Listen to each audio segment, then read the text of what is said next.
class teacher. We have Miss Dainton, who the children are already familiar with because she's been in reception. She will be our senior teaching assistant. Then we have Mrs. Howe. She'll be in with us Tuesday, Wednesday, Thursday, Friday as a one-to-one teaching assistant. And we also have Mrs. Hibbard, which the children are already familiar with as well. She'll be with us on a Monday. Sorry, I'm going to have to keep them doing that before, aren't I? So, coming into year one, it is a little bit of a step up from reception. It is more structured. There are more sort of formal lessons, which I'm sure some of you already know. This is what the timetable looks like if I just stand up in a second. This will be every week, will stay the same. We have literacy always at the beginning at 9 o'clock till 10, and that will involve things like history and geography as well. We do that within our literacy lessons. Then we'll have a break time. After break, as you can see, some days we'll have Power Maths first, some days we'll have science, just to make sure we've got those core subjects in the morning. And then 11:20 till 12:20 we have Read, Write, Ink, which will be consistent. Children will be going off to different groups based on the colour groups that they're going to be in. And then we'll have lunch, and then in the afternoon we have things such as art and DT, jigsaw, which is PSHE, music, PE, RE, computing. Any questions about that timetable at all? No? Amazing, thank you. So what I've done, I've just taken some things from the Knowledge Organiser just to talk you through parts that we're going to be focusing on. So our main topic for next half term is the zoo. We're going to look at the history of zoos, we're going to look at zoos being a good thing or a bad thing, and we're going to be focusing mainly on David Attenborough, who, as we all know, is a living legend. We are also planning a trip to go to Marwell Zoo. Unfortunately, we couldn't do it this year, which was really gutting, but we booked it up and everything, and we'll be going this year. Fingers crossed that COVID doesn't bring that again this year. But information on that will be passed out as and when. So the big talking point that we've been focusing on is basically, is it right to keep animals in the zoo? This year we've had really good conversations. Some children are like, no, we shouldn't keep animals in the zoo, and other children have been really passionate and said, actually, animals are safe in the zoo, so it's really, really nice. Lots of different opportunities, sort of dazzle me opportunities, which will be things that's, we'll be focusing on a book called Dear Zoo. The children will become really familiar with that. They could create animal masks using recycled materials, which would be really super cool if they could bring that in. Home learning, which you could do over the summer if you want to, is to create a video of your child talking about the animal of their choice. Your children will soon find out that giraffes are my favourite animals. The year ones now are like, Miss, you just love giraffes. And I'm like, I do. So when we go to the zoo, I think I'm going to be like, oh. And basically look at the relevance of why we're looking at zoos. Is basically looking after our planet, which is why we are having a main focus on David Attenborough. Thank you very much, Mr. Sutton. So, Power Maths, I've put some practice books out. I didn't know if you want to have a look and just share them around. It is a bit different when you come up to year one. Power Maths and reception is a bit different. So, we have textbooks, which are on the board that I've just put the first unit one up here, which is our numbers to 10. Now, Power Maths is really, really effective, and we've realised that it works so well across the school.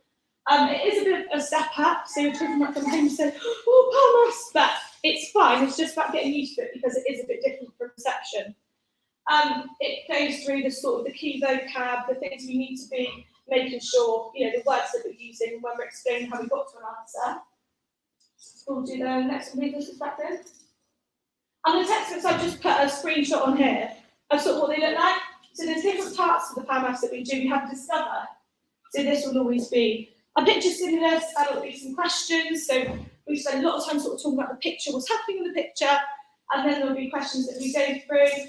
It's a lot of sort of working together, partner talk, using resources, loads of like tangible materials.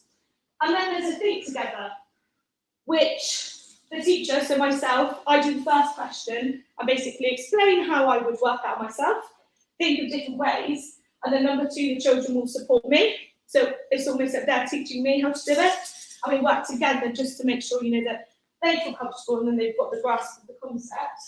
And I don't think I've got the challenge on here, but it always ends, no, I didn't. And it always ends with a challenge. So there's children that maybe are thinking, well, I've got this.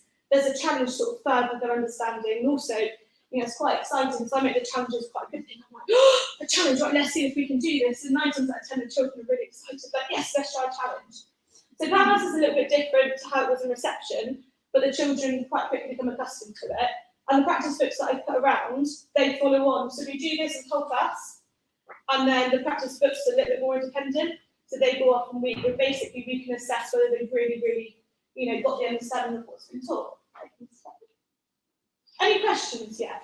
If there are any, please just shout them out in there, I don't mind. So this is our science. Over the next term, we'll be looking at animal groups, which fits in quite nicely with the fact we're looking at zoos as well. We'll be looking at carnivores, herbivores, omnivores, basically what they are, how do we distinguish between them. And we'll also be looking at seasonal changes as it gets to the second half of the term. So about the seasons, the differences in the seasons, how can we recognise whether it's winter or summer. And there's lots of opportunities for us to get outside, even though it's really cold, but it's nice for us to get outside and sort of do some exploring when looking at the different seasons. I think importantly, all of this information, a lot of this information is what sharing is into knowledge organisers. And knowledge organisers start in year 1 so that you will have the first one to come back. Oh, sorry, I didn't realise you have them already. Yeah. Knowledge organisers come home every half term in year 1 through to year 4. And we deliberately give them to you before the holidays, so it gives you an opportunity to look at with your child what they'll be learning in the following half term. So they're a really useful resource. And we make reference back to them in class, and ultimately what we're going to be learning should be in that book. Yeah, so everything that's in our knowledge organisers are things we're going to be doing in the classroom. So if you think, oh, what's my son learning about in science, have a little look at the knowledge organiser, and it's literally there. So it's just so there's that sort of flow through from school to home, so you know exactly what we're learning about in school and sort of ways you can support your children at home as well. And this is looking at our computing, and we've got Mrs. Frackland's key computer science vocabulary, so it'd be quite nice if you could have sort of a discussion with children at home about these. But we are going to be looking at online safety, how to stay safe when we're online, it's really, really important. And basically exploring Purple Mash. So this is the programme that we use, Purple Mash. It's got loads of different things we can do. So the first sort of couple of lessons we do is just let them explore it, see what's on there. You can do written things, you can do painting, you can do coding. There's so much that you can do in Purple Mash, which is on there. In RE, we'll be looking at the creation story in Christianity. So basically how the world was created in view of Christians and how, we go through the 7 days and we look at what happens on each day and sort of why it happened, and we also sort of look at other creation stories to have that contrast. In music, we're looking at pulse, rhythm and pitch, and it's looking at rapping. So children might come home and just, create a rap, but it's looking at sort of, how we go through the motions when we are rapping. And the Hey You song is really, really good. So it's got at home things you might want to listen to. So you might want to listen to Fresh Prince of Bel-Air if you want to. Or we've got You Can't Touch This by MC Hammer. Or It's Like That by Run DMC. It's really nice. The children love this sort of music when we do it in year 1 because it's rapping and they think it's cool and they do all like cool dance moves. So it's really, really good. In art and DT, we're looking at food art. This year we actually made sandwiches in the shape of our favourite animal. So there were a lot of giraffes, just because I said that I like giraffes. But we go through, sort of how to make a sandwich, the instructions that we need to do, and we create different things. And we teach knife skills, how to, obviously not really sharp knives, just like butter knives, but how to hold them, how to correctly use them, how to cut things correctly. So it'd be really nice if maybe this could happen at home as well. Like let your children, if they have packed lunch, make their own sandwiches or things like that, creating these different things, because we are also going to be doing that in the classroom. Thank you. In PSHE, so in Jigsaw, we are looking at being me and looking at rights and responsibilities, so what rights we have and what responsibilities we should be holding. So we have the responsibility to follow safety rules, obviously really important when we're in school. So we go through all about being me, what makes us so special, the things we need to follow, what rights we have. So a really main one, the right to good education. So we go through those sorts of things so children are really, really familiar with the rights that they have and the responsibilities they should hold. And in PE, we are looking at movement skills, the 7 fundamental movement skills. We also, I think, if I'm right, this is going to have cricket. So we'll have cricket, so we have a cricket coach come in, so he'll lead a lesson a week, and then I'll also lead a lesson a week, and we'll be looking at the fundamental skills that we need to be amazing people.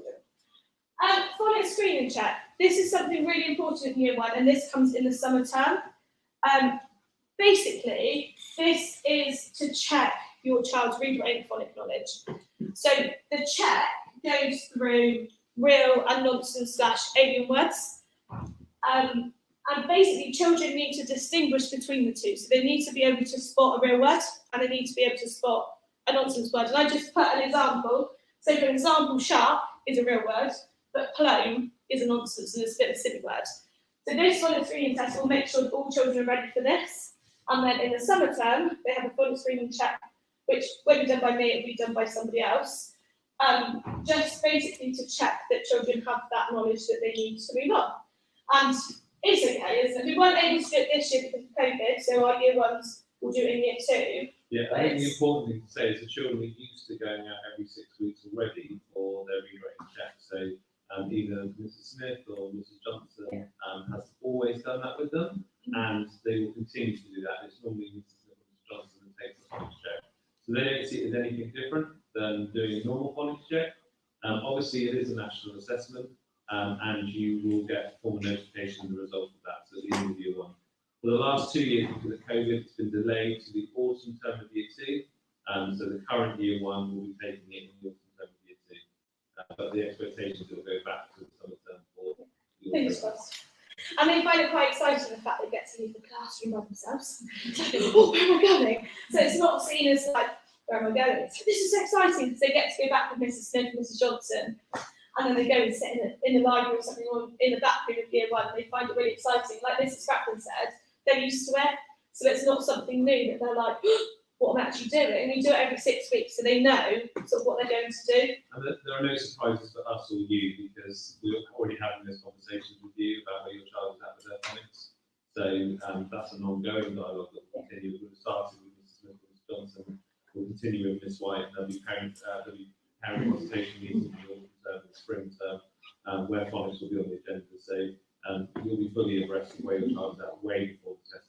Yeah, and we haven't been able to do, we were going to do read writing assessments this week, but due to us now being in our year bubbles, it hasn't been able to take place. I'm sure Mrs. Smith and Mrs. Johnson probably have already said this, but your children will be staying in the same groups as they are now when we come back in September, and then we'll be doing an assessment in the first couple of weeks just to see where your children are at. Because obviously we have the summer holidays, please don't be concerned if some of your children maybe change groups after being assessed. And maybe go back a little bit because we do have 6 weeks, but as soon as they get back into the motion of things, it'll be absolutely fine. Thank you, Mrs. Sparkle. Just a couple of things to remember, which I'm sure you already know. Just about healthy snacks. We are a healthy school, so we are consistent in children bringing in healthy snacks and making sure that they have a named water bottle, because it's a mad rush trying to get water bottles, and if they don't have their name on, it's just crazy in the classroom. And also with PE kits and uniforms, really important that these are all named as well, which after the summer I'm sure they'll all be named anyway because it will all be named and they'll all be coming in like, oh, so it'll be very exciting. As always, please just inform us if your child's absent or if they have any appointments, please just bring in a letter so we know that that's what's happening. And please continually check your child's book bag.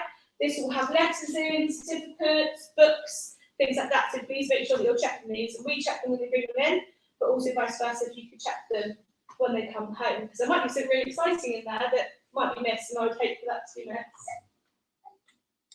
And the class blog, I know that reception have it as well, so you'll already be familiar with this. It's got the latest news, it's got any updates, it's got things that we want to communicate, pictures of what we've been doing in year 1, and we can access this through the school website, but I'm sure you probably have notifications and things that come up anyway. But we update these every week just so you know what we've been doing in the classroom and any sort of updates that we need to communicate with you. And that's year 1 done. Any questions at all? I'm sure some will arise, so you can I'm more than happy for you to email me and everything. my email address is on the website anyway, but if you did have any questions at all, yes.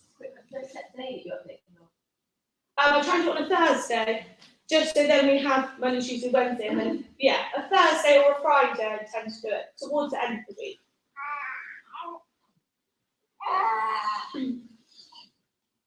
Any more questions? No, there we are. Well, it's lovely to meet you all. I'm very excited to be working with your children next year. If there are any further questions, Miss White will be around, and obviously email address on the website. Thank you very much, Miss White. We're now going to have a short break before the assembly starts. We might be able to get started slightly earlier than 1:45, but you're welcome to go outside and find a bit of shade, and we'll kind of call everyone back in. If we go back into the seats we are now, just so that, or stay in those seats, then that's great. I'll put some photos up of the children, and I'll let Mrs. Johnson know that we're ready to. Brilliant. Thank you very much. Thank you. Have a summer.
I've got to try to